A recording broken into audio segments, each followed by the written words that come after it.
Salutations, c'est le pirate et Malaika, bienvenue à bord de notre chaîne et aujourd'hui on fait la review de cet épisode, ce fameux épisode de 9 8 9 Non, on est à l'épisode 8, c'est ça. Démarrage en force, hein, épisode... globalement, j'ai apprécié l'épisode, pour être honnête avec vous, et pas parce qu'il y a juste la bagarre, mais il y a un développement.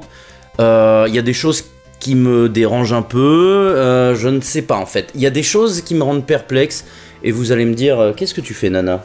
Tu te promènes sur mon bras? Tu veux être là? Non, bah, tu as le droit.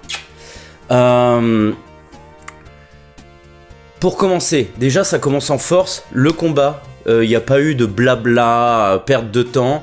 Il y a eu directement le combat contre le Tamagotchi, le Tamagami. D'ailleurs j'ai fait un lien, il y a le... Alors je sais pas si c'est un lien, mais il est très métallique et ils font vraiment voir cette arme métallique, ce marteau de Thor là, énorme. Et du coup ils s'appellent les Tamagami, ils sont très métalliques. Il y a le métal pour forger les katanas qui s'appelle le Tamagame. Et donc du coup je me suis dit il y a peut-être un lien, ce métal très solide, très fort, du coup ça s'appelle le Tamagame, cette façon de plier, je sais plus combien de fois le métal du katana pour avoir un métal pur, blablabla. Donc je me suis dit il y a peut-être un lien, mais ça se trouve je fabule. Mais en tout cas voilà, c'est une anecdote comme ça que je me suis posé comme question.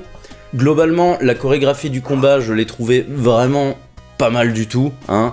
Notamment quand Goku en finale te fait un Kamehameha et en fait rebalance Super Pawaga et là ça atteint le Tamagami, il le balance en l'air et là t'as Goku qui lui arrive en gros coup de coude dans le bide. J'ai trouvé ça vraiment pas mal. La chorégraphie est magnifique, il y a eu un level up je trouve au niveau du graphisme. Cet épisode était magnifique, faut dire ce qui est. Bon, le jeu retrouve la Dragon Ball, on est encore dans le délire quête RPG, donc du coup je me suis dit pourquoi pas. Franchement pourquoi pas, ça m'a pas gêné, ça va peut-être en gêner certains dans le délire trop bébé et tout, mais là en l'occurrence, bon je me suis dit, bon ça enlève un peu le côté dramatique de battre le Tamagami, mais bon, d'un autre côté, t'as bien compris dès le début que c'était pas le méchant de l'histoire, le Tamagami c'est juste un gardien, donc pourquoi il serait méchant? C'est juste un gardien chevalier, voilà, il est en mode preux chevalier, qui défend sa quête, son trésor, il est chargé de ça, donc il a... Mais qu'est-ce que tu fais? Il a il a aucune raison d'être méchant en fait le Tamagami. Donc pourquoi pas, j'ai cru reconnaître la voix de Jiren. Jiren le gris. Oui c'est ta photo Nana. Oh my god. Qu'est-ce qu'elle est... Elle est vraiment... Elle se regarde là en photo, elle est en train de mater sa photo. Je trouve ça mignon. Tu es vraiment imbu de ta personne Nana. Hein? C'est toi là sur la photo? Oui? Oui, tu es très belle. Je t'admire, tu es magnifique, Nana. Donc oui, ça là-dessus, j'ai cru en reconnaître la voix de Jiren le Gris. Je sais pas, mais ça, on dirait que le mec qui fait la voix du Tamagami a la voix de Jiren. Donc c'est peut-être le même acteur, je sais pas, j'irai voir. C'est vérifiable, hein, tout ça. Qu'est-ce que tu fais? Elle me perturbe. Et il y a ça qui était cool. Bon, il récupère les Dragon Ball, et là... Le questionnement se pose. Il y a eu beaucoup d'informations, contrairement aux 7 premiers épisodes. Il y a eu énormément d'informations de divulguer. Donc déjà, on sait le plan machiavélique du méchant docteur Arinsu. C'est en gros, elle veut devenir le suprême roi, le roi suprême à la place de Goma. Bon, ça, on s'y attendait un peu. Il y a le fait, alors elle est vraiment intelligente, ça là-dessus, pour le coup, ils ont fait parce qu'ils ont fait le gogol avec Goma, et elle, tu sens qu'elle est intelligente et machiavélique, donc j'ai peur, bon merde, ah oui mais tu me perturbes, hop, va derrière si tu veux. C'est pas le moment de faire un nid. Tu sens que tu sens qu'on va plus vraiment voir Neva. J'ai l'impression que Neva, c'était au début, on va peut-être le voir, mais en fait, mon idée de Neva va être probablement le vrai méchant, bah, pour l'instant, ça s'estompe, j'ai plus l'impression que ça va s'orienter vers elle, et du coup, donc son plan, basiquement, c'est de récupérer les Dragon Ball au cas où ça foire, et ça, c'est plutôt intelligent, de créer un Majin Buu. Alors ça, c'est ce qui me dérange un peu. On va attaquer dans le vif du sujet. D'un côté, ils sont tout en droit de construire le lore après Majin Buu. Ils essaient de rattacher les wagons avec un truc tout simple. Quand Majin Buu s'est fait exploser par Vegeta en Majin, elle a récupéré un échantillon de Majin Buu pour pouvoir en recréer un. En tout cas, un Majin bis. Elle nous dit cette information qui, pour moi, importante, c'est... Majin Buu n'était pas du niveau de puissance, de son niveau de puissance à elle. Elle pouvait facilement, mais qu'est-ce que tu fais? Elle pouvait facilement l'exploser. En fait, Majin Buu ne rivalisait pas avec sa puissance à elle. Tu apprends que c'est, j'ai oublié le nom de la sorcière vieille là, qui a créé finalement Majin Buu et pas Babidi. C'est ce côté-là, moi, qui me dérange un peu parce que pourquoi en fait tu sais tellement rien créer d'autre que ah bah finalement Babidi, Bibidi, ce n'était pas les vrais méchants, c'était cette sorcière là qui est à l'origine de la création de Majin Buu. Est-ce qu'il y a besoin de faire ça? Est-ce qu'il y a besoin de transformer le lore pour améliorer ton histoire présente maintenant? Je suis pas sûr, tu la vois apparaître, je suis sûr qu'il y a des gens qui vont aller vérifier. Je suis sûr que ça existe. Des gens qui vont aller vérifier que elle apparaît quand Majin Buu explose. Mais s'il y a vraiment des gens qui font ça, les mecs, vous réfléchissez pas quoi. mais franchement, je suis sûr qu'il y a au moins une personne sur cette planète qui va aller voir l'épisode et voir si c'est vrai, si elle apparaît dans l'épisode et qui va faire oui, on voit un point là, je suis sûr que c'est elle. Bon, voilà, bon, ça me dérange un peu. On sait maintenant que finalement ils auraient pu très bien aller directement au niveau 1 du monde des démons, c'est juste que personne se pose la question. Tu as Shin qui est super intelligent, qui se méfie de Glorio et qui finalement dit bon bah on passe les 3 niveaux. Non, c'est justement parce qu'ils veulent récupérer les Dragon Ball. Elle veut les Dragon Ball au cas où ça foire. Bon voilà, l'histoire, fin de l'histoire. J'ai toujours du mal avec le chara design de Piccolo et Vegeta quand on les voit apparaître.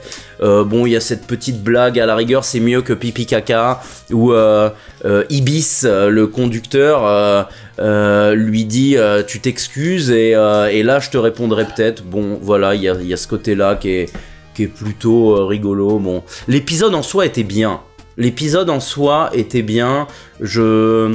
Ça me donne bon espoir pour la suite, on va dire. Attention, j'ai mes réserves, je suis pas un gros fan de Daima, mais objectivement, c'était un bon épisode. Pas parce qu'il y avait la bagarre, mais je trouvais que en matière de sensations, en matière de bagarre, en matière de quête, en matière de storyboard, c'était bien mieux que les 7 précédents. Il y avait vraiment un truc. Donc voilà, j'espère que ça va partir dans ce sens-là. Malgré tout, je mets énormément de réserves. Je suis en train de regarder derrière parce qu'elle veut me défoncer des figurines qui sont sur le canapé. Mais tu peux pas tenir en place. Tiens en place un peu. On sait que tu veux faire des œufs, mais tu nous saoules. Ça risque d'être une de mes dernières vidéos avec elle pendant un long moment. Je vais en faire une autre. Là, je vais faire un unboxing après. Mais voilà, ce que je pouvais dire basiquement sur cet épisode. Épisode bon à regarder. Me dérange quand même sur rattacher le wagon avec le lore passé, mais en transformant, parce que si c'est canon, encore une fois, après 30 ans, on nous dit que finalement c'est pas Babidi et Bibidi, ok, c'est pas notre histoire, c'est pas nous fans qui créons l'histoire, mais on sent quand même que c'est je tire un peu par les cheveux pour essayer de rattacher un wagon, pour finalement développer de nouveau le lore. je veux dire, il y a tellement de possibilités d'inventer des choses, pourquoi réinventer l'histoire qu'on nous a vendue, la déformer de ce qu'elle était. Je trouve que même que c'est... Je trouve quand même que... Bon voilà, il y a une team, il y a des producteurs, il y a pas que Toriyama derrière tout ça.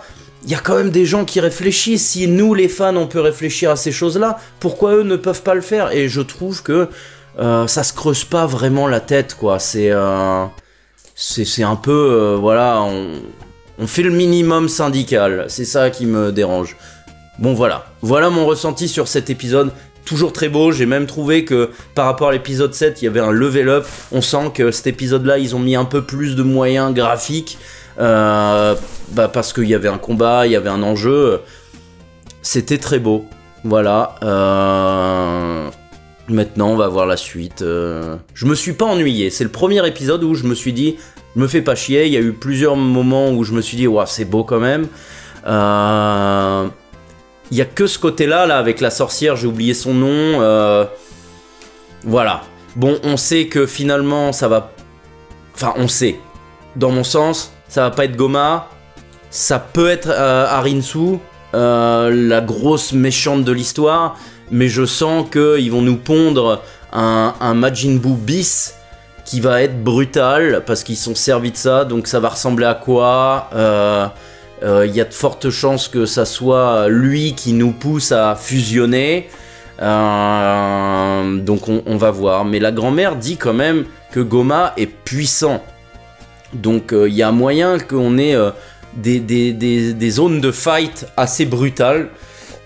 Mais là, avec le Tamagami, j'ai trouvé cool le Tamagami. Pour être honnête, j'ai trouvé que la chorégraphie était très belle, voilà.